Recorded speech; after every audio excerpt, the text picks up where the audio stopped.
43 ayat 61, dan sesungguhnya Isa itu benar-benar memberikan pengetahuan tentang hari kiamat. Karena itu janganlah kamu ragu-ragu tentang kiamat itu, dan ikutilah aku di jalan yang lurus.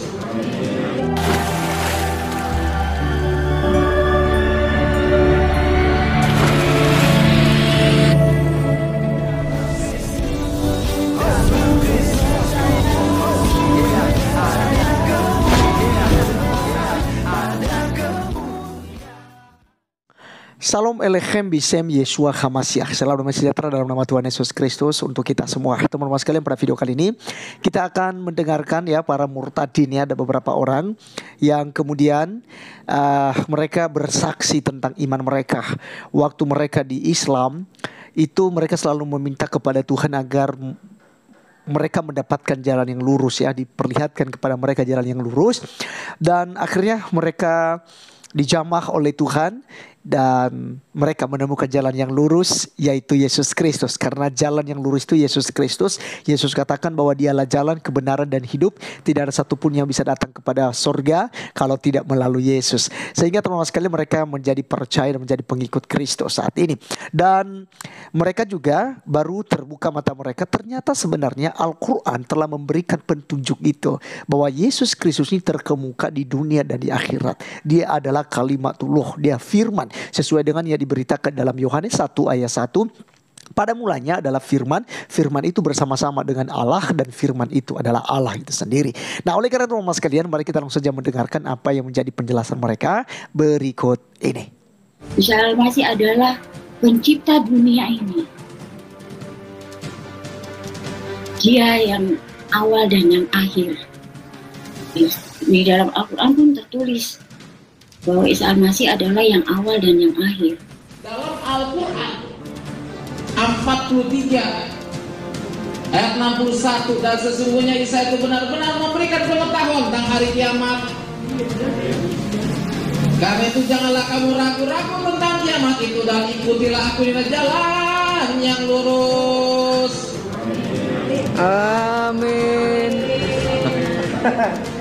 Mereka masih minta ihdinas siratal mustaqim, attahiyatu mubarakatuh sholawatu thayyibatulillah, assalamualaikum, gak ketemu. Tengok kanan, gak ketemu. Butuhkan mujizatnya Yesus. Tetapi ketika kita mau giring untuk dibaptis, tidak mau, padahal ada ayatnya. Al-Baqarah 2 ya. Subhanallah. Seek God. Al-Baqarah 2 ayatnya 138. Celupan, dimandikan, didoakan dalam nama Allah. Seperti yang sudah saya katakan tadi, bahwa jadikan semua bangsa muridnya. Kalau kita mau menjadikan bangsa ini menjadi murid Isa atau Yesus, karena kenapa? Di dalam ayat suci mengatakan, An-Nisa 4 ayatnya yang ke-159, bahwa Isa akan datang sebagai saksi pada hari kiamat. Siapa yang percaya pada Isa masuk surga, yang tidak percaya akan masuk neraka jahanam. Jadikan semua bangsa murid Isa. Kasihi, bukan dibenci. Oke, teman-teman sekalian, itulah yang kita sudah dengarkan bersama ya. Ada beberapa orang yang sudah menjelaskan iman mereka ketika mereka sudah menjadi percaya kepada Tuhan Yesus Kristus. Tadi seorang ibu katakan bahwasanya Isa itu terkemuka di dunia dan di akhirat ya. Yesus Kristus yang dulunya mereka kenal sebagai Isa Al-Masih, sekalipun itu punya perbedaan sebenarnya antara Isa dan Yesus ya. Dan saya pikir itu sudah sangat clear karena memang berbeda ya. Nah, ternyata teman-teman sekalian, mereka baru sadar, mereka baru tahu ketika mereka sudah diterangi oleh cahaya kemuliaan daripada Tuhan dan mereka sudah menjadi pengikut Kristus. Ternyata memang dalam Al-Quran itu telah menjelaskan hal itu sesuai dengan apa yang mereka sampaikan. Dan itu sama ya, bahwa apa yang diajarkan oleh Alkitab kepada kita itu benar-benar memberikan kepada kita petunjuk siapa Yesus itu sebenarnya. Dalam Wahyu pasal 1 ayat yang ke-8 teman-teman sekalian, Yesus berkata bahwa aku adalah Alfa dan Omega, yang awal dan yang akhir, yang ada dan yang sudah ada, yang akan datang, yang maha kuasa. Jadi teman-teman sekalian, kita melihat ya, bahwa yang awal dan yang akhir itu adalah Allah itu sendiri, Tuhan pencipta itu sendiri. Kemudian yang sudah ada dan yang akan ada, yang akan datang, itu juga hanya Tuhan. Dia sudah ada sebelum dunia dijadikan.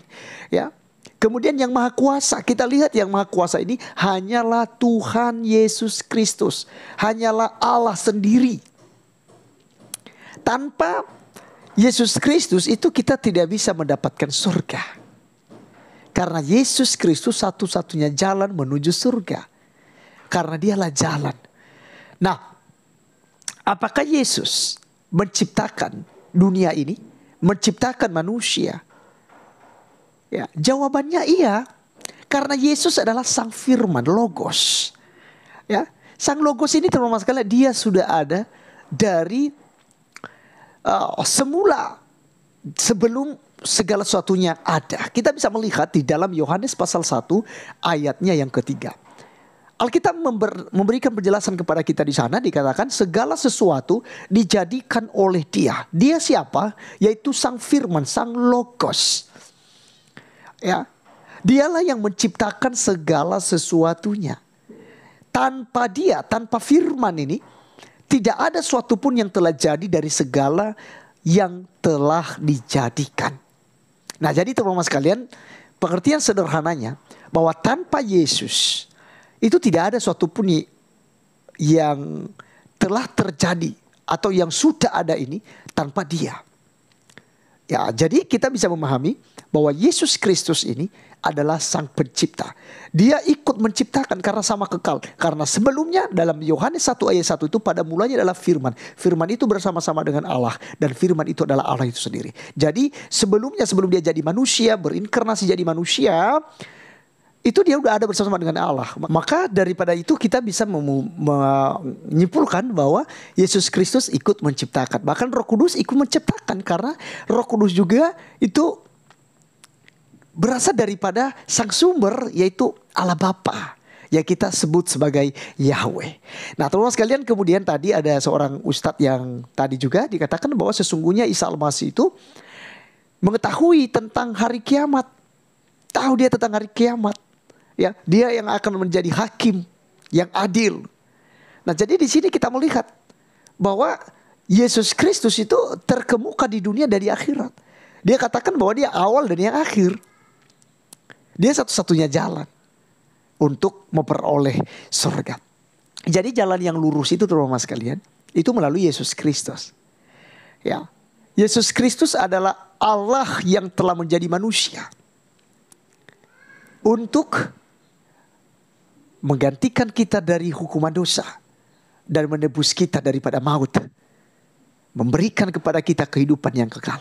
Itu sebabnya Yohanes 3:16 itu memberikan penjelasan yang akurat.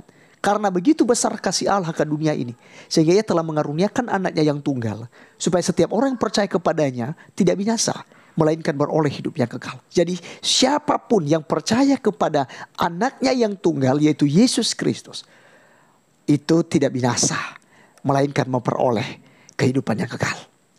Ya, jadi teman-teman sekalian, walaupun banyak hinaan, banyak cercaan, banyak yang mengolok-olok tentang Tuhan kita, bahwa Tuhan kita itu berak, Tuhan kita itu kencing, Tuhan kita itu minum ASI gitu ya. Kemudian Tuhan kita itu ya lapar, haus dan lain sebagainya, teman-teman sekalian. Ya memang mereka menyampaikan hal itu karena mereka tidak paham dan mereka tidak mengerti bahwa Tuhan Yesus, Sang Firman, Sang Logos itu sudah mengambil rupa sebagai manusia. Tentu dia mengalami apa yang dialami oleh manusia. Lapar, haus, menangis, capek, istirahat.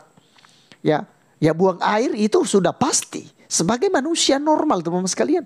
Tapi ingat, yang membedakan kita daripada Tuhan Yesus Kristus, dia tidak berdosa. Karena dia adalah Tuhan. Dan selain dia Tuhan, dia juga juru selamat yang mempersiapkan jalan bagi kita. Sehingga melalui jalan yang disiapkannya itu, kita bisa masuk di dalam kerajaannya.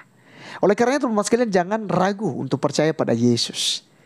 Ya, hanya Dia yang bisa membawa Anda masuk dalam kerajaan surga. Di luar Yesus pasti kebinasaan. Baik teman-teman sekalian, biarlah video kali ini boleh menjadi berkat bagi kita. Dan sampai ketemu di video berikutnya. Tuhan Yesus memberkati. Salam.